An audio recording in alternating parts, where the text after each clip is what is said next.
가야산. 깊어가는 11월, 가야산은 단풍의 물결을 지나 새로운 계절로 향하고 있습니다. 이곳은 천년 역사를 품고 있는 가야산, 그리고 그 품 안에 자리한 해인사가 위치해 있습니다. 우리나라의 삼보사찰, 고려의 숨결이 담긴 팔만대장경, 그리고 그 소중한 유산을 품고 있는 장경판전까지, 가야산은 단순한 자연의 풍광을 넘어 우리 민족의 역사와 지혜가 살아 숨쉬는 특별한 공간입니다. 오늘의 여정은 해인사에서 시작됩니다. 맑은 계곡물이 흐르고 바람에 흩날리는 나뭇가지 사이에 들려오는 새소리, 발밑에 낙엽을 밟는 소리까지, 가야산은 첫 발걸음부터 자연의 아름다움을 선물합니다. 해인사를 지나 해발 1430m의 상황봉을 향하는 토신골 코스를 오릅니다. 뒤를 돌아보면 가야산이 그리는 장대한 능선이 한눈에 펼쳐지고 그 품 안에 자리한 해인사가 또렷하게 보입니다. 희미하게 보이는 지리산과 덕유산의 능선들은 가야산을 수호하는 듯 웅장한 자태로 우리를 맞이합니다. 산행 중간 가야산의 특별한 보물도 만나봅니다. 신라시대에 만들어진 석조열의 입상은 세월의 흔적 속에서도 사람들의 영혼을 담아온 고귀한 유산입니다. 오늘 우리는 가야산의 가을 속으로, 그리고 그 속에 담긴 역사와 자연의 이야기를 찾아갑니다. 가야산이 전하는 이야기를 따라 지금 그 여정을 시작합니다.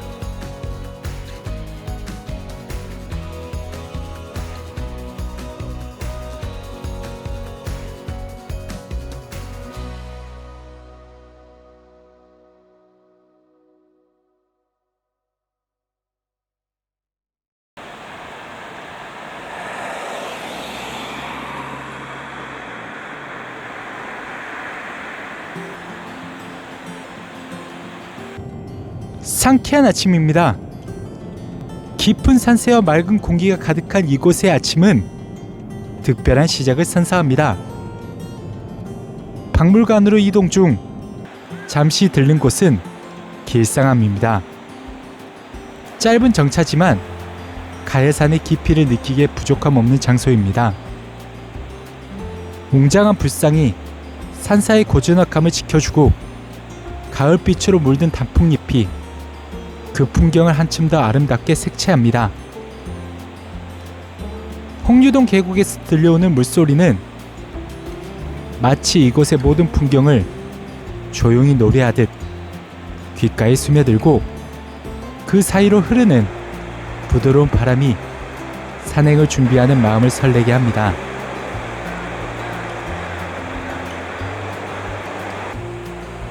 잠깐의 머무름조차 가야산의 분위기를 가득 느끼게 해줍니다.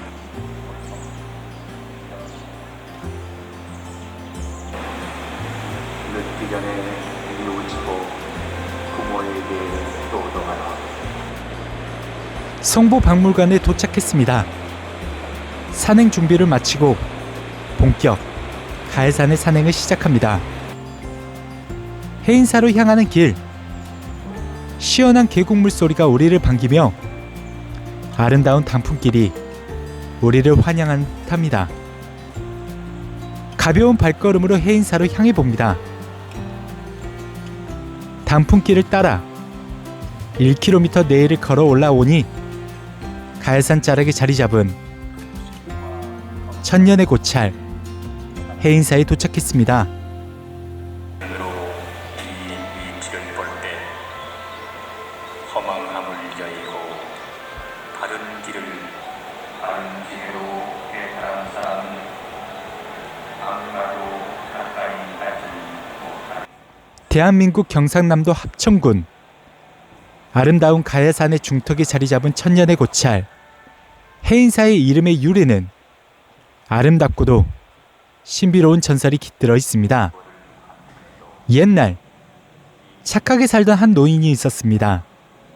어느 날 또돌이 강아지 한 마리가 노인의 집에 찾아왔고 노인은 강아지를 정성껏 돌보며 길렀습니다.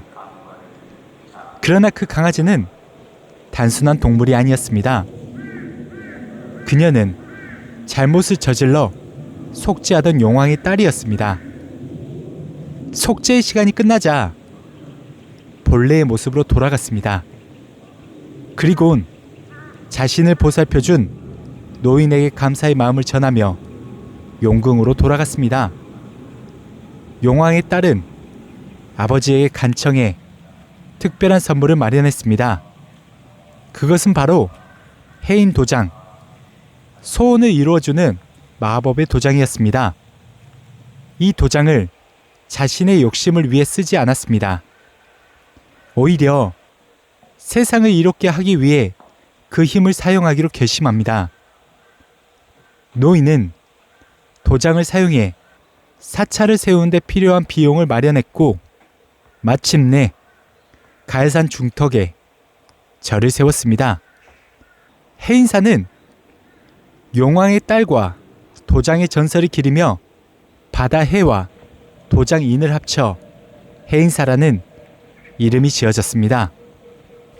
오늘날 해인사는 천년의 세월이 지나며 한국 불교 중심으로 자리 잡았습니다. 그 이름 속에서 여전히 사람과 자연 그리고 신비로운 전설이 함께 살아 숨쉬고 있습니다.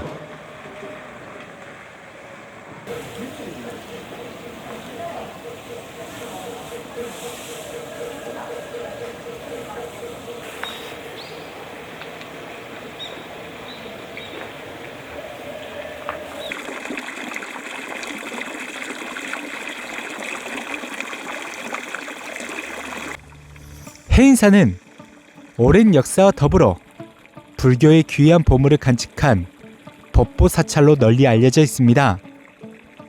해인사의 중심 정각인 대적광전, 이곳에는 부처님의 지혜와 광명을 상징하는 비로자나 삼존불이 모셔져 있습니다.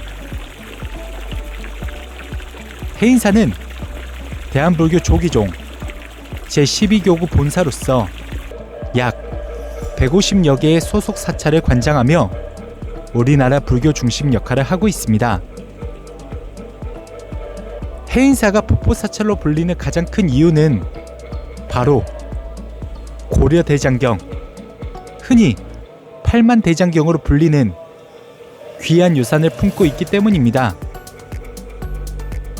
팔만대장경은 약 800년 전 몽골의 침략으로부터 국난을 극복하고자 부처님의 가르침을 담아 제작되었습니다.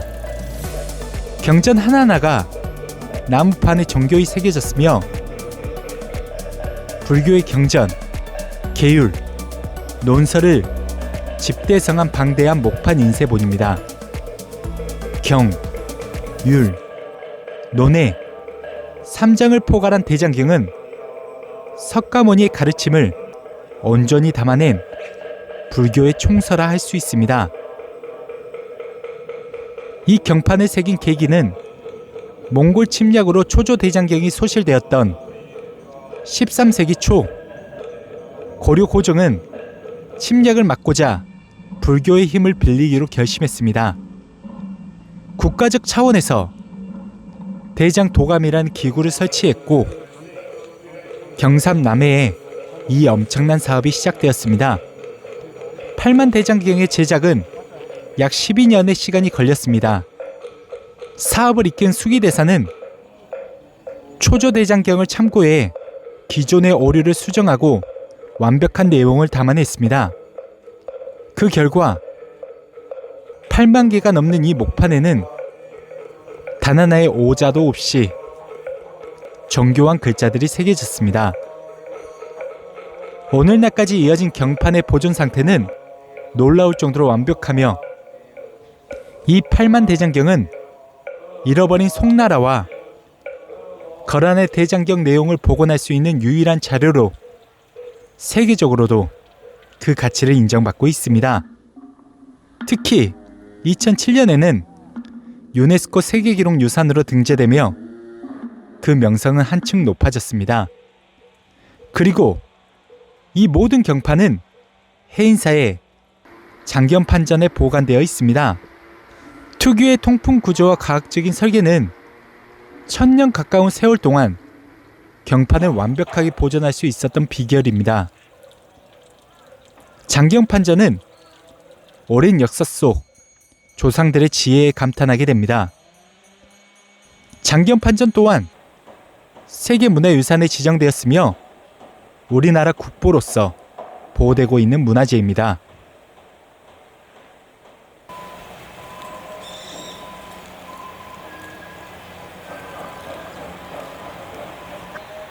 부모가 무엇을 원하면 새겨 전달하는 약속한 것은 무슨 의미일까? 해인사를 지나 이제 본격적으로 가해산이 내어주는 자연의 품으로 들어섭니다. 오늘의 산행 코스는 해발 550m에서 시작해 가해산 정상 상황보까지 이어지는 4km의 토신골 코스입니다. 이 코스는 크게 힘들지 않으면서도 가해산의 풍경을 온전히 즐길 수 있는 길입니다.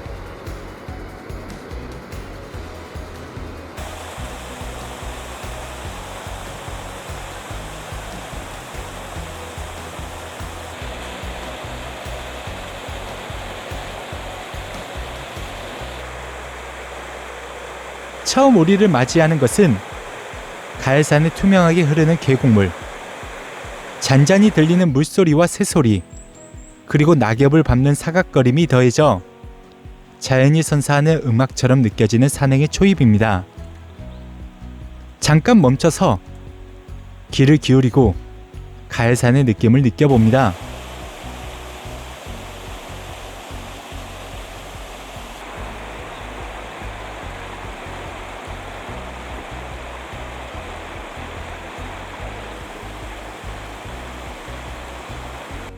해발이 올라가면 올라갈수록 11월 중순 늦가을인 이 시점 단풍은 낙엽되어 떨어져 사각거리는 발소리가 등산의 즐거움을 더해줍니다.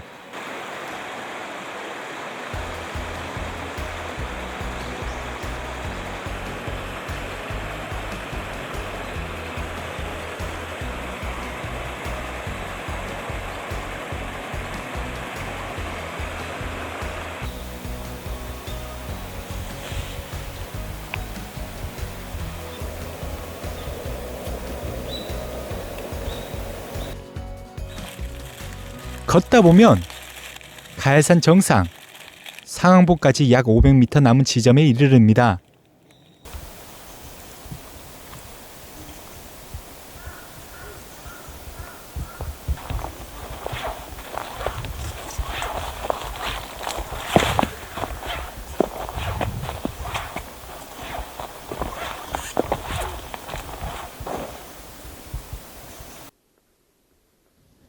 여기서 잠시 발길을 돌려 가해산의 특별한 장소를 향해 봅니다. 바로 신라시대에 조성된 보물 석조열의 입상이 자리하고 있는 곳입니다. 석조열의 입상은 1000년 이상의 시간을 지내오며 많은 부분이 훼손되었지만 여전히 그 자리를 지키며 수많은 이들의 염원을 담아내고 있습니다. 신라시대의 장인들이 새긴 이 불상은 단순한 돌덩이가 아니라 한 시대의 믿음과 예술을 담은 유산입니다. 여기서 기도를 올리는 이들에겐 소박한 소망 하나라도 이루어질 수 있을 것 같은 마음의 평화를 선사합니다.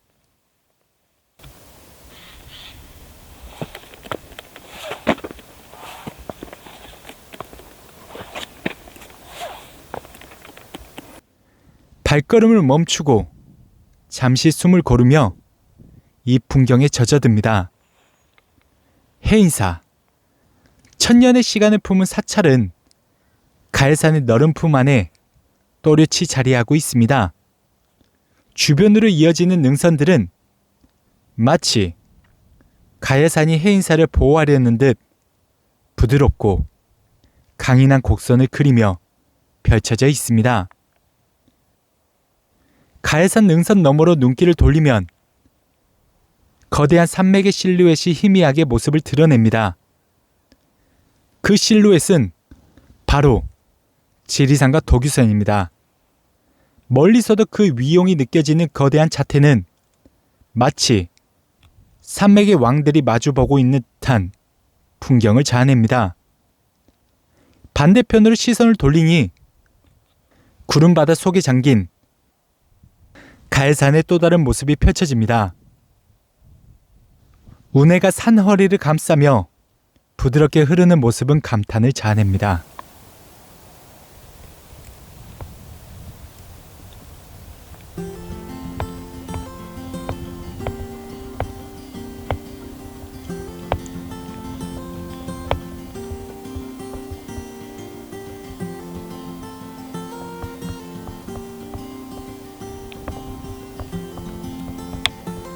그저 자연의 일부가 된 듯한 순간 가야산은 우리를 그 품 안에 안아줍니다.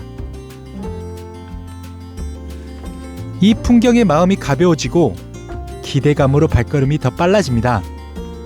산행의 피로는 어느새 잊은 채 사방에서 펼쳐지는 절경에 감탄이 이어집니다.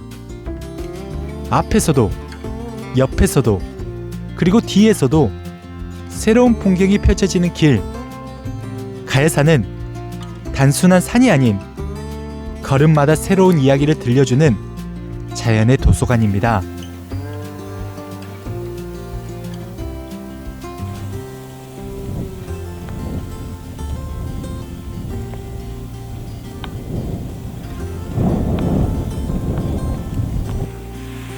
저 멀리 상황봉 정상의 모습이 드러납니다.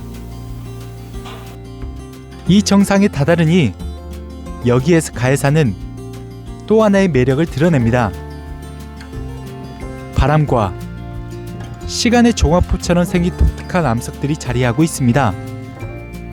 이 암석들은 자연이 오랜 세월에 걸쳐 빚어낸 작품처럼 단단함과 유려함이 동시에 느껴지는 가야산의 정수를 보여줍니다.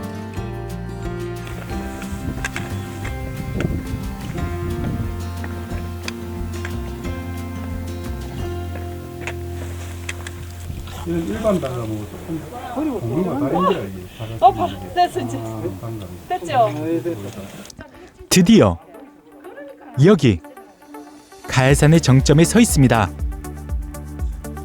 해발 1430m 상황봉입니다. 이곳에서 만나는 풍경은 자연이 선사하는 최고의 예술입니다. 가장 먼저 눈에 들어오는 건 가장 옆에 자리한 불출봉의 전경입니다. 불출봉의 귀한 개석들은 오랜 세월 바람과 시간에 깎이며 만들어진 자연의 조각품입니다.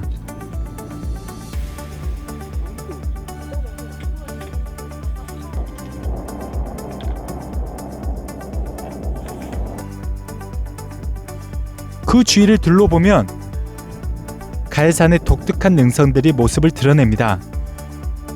만물상 능선, 이름처럼 바위 하나하나가 동물, 사람, 물건 등 다양한 형상을 떠올리게 합니다. 동쪽으로는 우두봉 능선이 부드럽게 유려한 곡선을 그리며 자연의 조화를 보여줍니다. 북쪽으로는 백운동 능선이 펼쳐집니다. 고도가 높아질수록 단풍은 낙엽이 되어 많이 떨어졌지만 아래쪽 능선에서는 여전히 붉고 노란 단풍이 물들어 있습니다. 정상에서 바라보는 오색빛의 가야산은 자연이 준 선물 같은 장관입니다.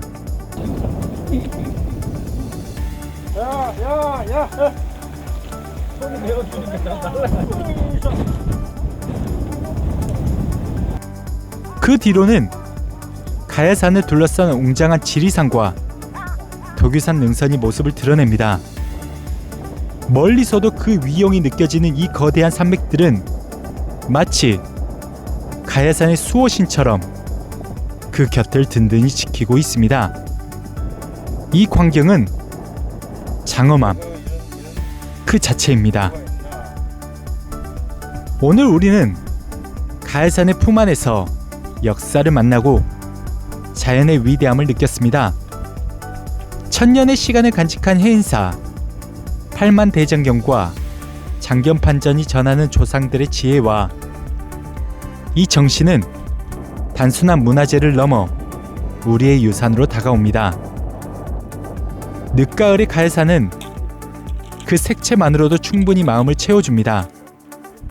오색으로 물든 단풍과 맑은 공기, 그리고 눈앞에 펼쳐진 대자연의 장관은 잊을 수 없는 감동을 선사합니다.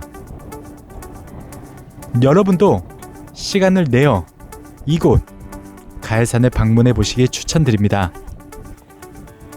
역사와 자연이 어우러진 이곳은 누구에게도 잊을 수 없는 특별한 추억을 선사할 것입니다.